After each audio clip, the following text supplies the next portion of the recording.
नमस्कार। क्या आपने कभी सोचा है कि भारतीय संसद, जिसे हम अक्सर टीवी पर देखते हैं, असल में काम कैसे करती है? ये सिर्फ एक भव्य इमारत नहीं, बल्कि हमारे लोकतंत्र का दिल है, उसका पावर हाउस है। तो चलिए आज इसी पावर हाउस के हर पुर्जे को आसान भाषा में समझते हैं। तो हमारा आज का सबसे बड़ा सवाल यही है, संसद आखिर है क्या और ये चलती कैसे है? देखिए, ये सिर्फ बहस और कानून बनाने की जगह नहीं है। ये एक बहुत ही जटिल मशीन की तरह है जिसके कई अलग अलग हिस्से हैं और सबका अपना एक खास काम है। आइए इसे एक एक करके खोल कर देखते हैं। तो शुरुआत कहाँ से करें? किसी भी बड़ी और मजबूत इमारत को समझने के लिए सबसे पहले उसकी नींव देखनी पड़ती है। और हमारी संसद की नींव रखी गई है हमारे संविधान में, खासतौर पर अनुच्छेद 79 में। और यहीं पर सबसे पहली और जरूरी बात सामने आती है। अक्सर लोग सोचते हैं कि संसद का मतलब है लोकसभा और राज्यसभा, लेकिन नहीं। अनुच्छेद 79 साफ कहता है कि संसद के 3 अभिन्न अंग हैं: राष्ट्रपति, राज्यसभा और लोकसभा। राष्ट्रपति की भूमिका बहुत अहम है, क्योंकि उनके हस्ताक्षर के बिना कोई भी बिल कानून बन ही नहीं सकता। अब इतने सारे अनुच्छेद याद रखना थोड़ा मुश्किल लग सकता है ना? पर चिंता मत कीजिए, इसके लिए एक बड़ी ही मजेदार और आसान ट्रिक है। बस एक शब्द याद रखिए, सरल। स से संसद, जिसका जिक्र है अनुच्छेद 79 में, र से राज्यसभा अनुच्छेद 80 और ल से लोकसभा अनुच्छेद 81। कितना सिंपल है? तो सरल की ट्रिक से आगे बढ़ते हुए सबसे पहले बात करते हैं यानी राज्यसभा की। इसे काउंसिल ऑफ स्टेट्स या राज्यों की परिषद भी कहते हैं, और ये नाम ही इसका सबसे बड़ा काम बताता है। ये भारत के अलग अलग राज्यों के हितों का प्रतिनिधित्व करती है। अच्छा, अब इन पॉइंट्स पर जरा गौर कीजिए। सबसे खास बात यह है कि राज्यसभा एक स्थायी सदन है। इसका मतलब ये कभी भंग नहीं होती, जो देश के शासन में एक तरह की स्थिरता और निरंतरता बनाए रखती है। और दूसरी बड़ी बात, इसके सदस्य सीधे जनता नहीं, बल्कि राज्यों के चुने हुए विधायक चुनते हैं। तो यहीं पर एक बड़ा दिलचस्प सवाल उठता है, अगर सदन कभी भंग ही नहीं होता, तो क्या इसके सदस्य हमेशा के लिए रहते हैं? ये एक बहुत ही कॉमन कंफ्यूजन है, और इसका जवाब जानना बहुत जरूरी है। नहीं, बिल्कुल नहीं। सदन स्थायी है, पर सदस्य नहीं। सदस्यों का कार्यकाल होता है 6 साल का, और इसका राज छिपा है इस 1/3 के नियम में। हर 2 साल में इसके 1/3 सदस्य रिटायर हो जाते हैं और उनकी जगह नए सदस्य आ जाते हैं। ये एक ऐसा चक्र है जो कभी नहीं रुकता, और अनुभव और नए विचारों के बीच एक शानदार संतुलन बनाए रखता है। चलिए अब सिक्के का दूसरा पहलू देखते हैं और बात करते हैं संसद के दूसरे और सबसे शक्तिशाली सदन की। ये है लोकसभा, जिसे सच में जनता का सदन कहा जाता है। क्यों? क्योंकि ये सीधे सीधे भारत के लोगों की आवाज है।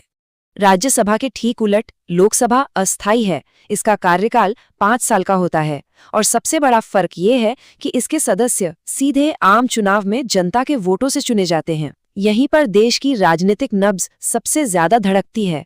और हाँ, एक जरूरी अपडेट ये भी है कि पहले जो 2 एंग्लो इंडियन सदस्य मनोनीत होते थे, उस प्रथा को अब खत्म कर दिया गया है। तो जब हम इन दोनों को साथ में रखकर देखते हैं, तो एक पूरी तस्वीर साफ हो जाती है। एक तरफ लोकसभा है, जो लोगों की ताज़ा इच्छाओं और ज़रूरतों को दर्शाती है, तो दूसरी तरफ राज्यसभा है, जो एक ठहराव और दूर की सोच के साथ काम करती है। यही डिज़ाइन हमारे लोकतंत्र में संतुलन बनाए रखता है। लेकिन तब क्या होता है जब दोनों सदनों में किसी बिल को लेकर असहमति हो जाए, या जब मामला देश के खजाने यानी पैसों से जुड़ा हो? ऐसे में आखिरी फैसला लेने की शक्ति किसके पास होती है? ये एक बहुत ही महत्वपूर्ण सवाल है। इन खास मामलों में शक्ति का पलड़ा साफ तौर पर लोकसभा की तरफ झुक जाता है। ये लोकसभा के अध्यक्ष ही हैं जो तय करते हैं कि कोई बिल मनी बिल है या नहीं। और अगर दोनों सदनों की संयुक्त बैठक बुलानी पड़े, तो उसकी अध्यक्षता भी वही करते हैं। ऐसा इसलिए है क्योंकि पैसों के मामले में उस सदन को ज्यादा शक्ति दी गई है जो सीधे जनता के प्रति जवाबदेह है। तो हमने सदनों को समझ लिया, उनके बीच शक्ति के संतुलन को भी देख लिया, लेकिन ये सदन असल में मिलते कब हैं और काम कैसे करते हैं? चलिए अब संसद की रोजमर्रा की कार्यवाही और उसके सालाना कैलेंडर को समझते हैं। संसद अपनी मर्जी से नहीं चलती। इसके लिए संविधान में नियम है। राष्ट्रपति सत्र बुलाते हैं, और संविधान ये पक्का करता है कि किन्हीं भी 2 सत्रों के बीच 6 महीने से ज्यादा का गैप न हो। आमतौर पर साल को इन 3 मुख्य सत्रों में बांटा जाता है: बजट सत्र, मॉनसून सत्र और शीतकालीन सत्र। अब एक बहुत ही चौंकाने वाली बात, क्या आप जानते हैं कि लोकसभा की सीटों का बंटवारा आज भी 1971 की जनगणना के आधार पर होता है? जी हां, 50 साल से भी ज्यादा पुराने आंकड़ों पर। सीटों की संख्या को 2026 तक के लिए फ्रीज कर दिया गया था, ताकि जिन राज्यों ने जनसंख्या नियंत्रण पर अच्छा काम किया उन्हें कम सीटें मिलने का नुकसान न हो। लेकिन ये एक बहुत बड़ी बहस का मुद्दा है। और आखिर में संसद सिर्फ इमारतें और नियम नहीं है, ये उन लोगों से बनती है जो हमारे प्रतिनिधि हैं। तो एक सांसद बनने के लिए क्या चाहिए और उन्हें किन नियमों का पालन करना पड़ता है? एक सांसद होना बड़ी जिम्मेदारियों वाला काम है। उन्हें शपथ लेनी होती है और सदन में कार्यवाही चलाने के लिए एक न्यूनतम संख्या, जिसे कोरम कहते हैं, का होना भी जरूरी है, यानी कुल सदस्यों का कम से कम 10वां हिस्सा। और अगर कोई सदस्य बिना बताए लगातार 60 दिनों तक सदन से गायब रहता है तो उसकी सीट भी जा सकती है। ये नियम तय करते हैं कि हमारे प्रतिनिधि अपनी भूमिका को गंभीरता से लें। और ये सारी बातें हमें एक बहुत बड़े और अहम सवाल पर लाकर खड़ा कर देती हैं।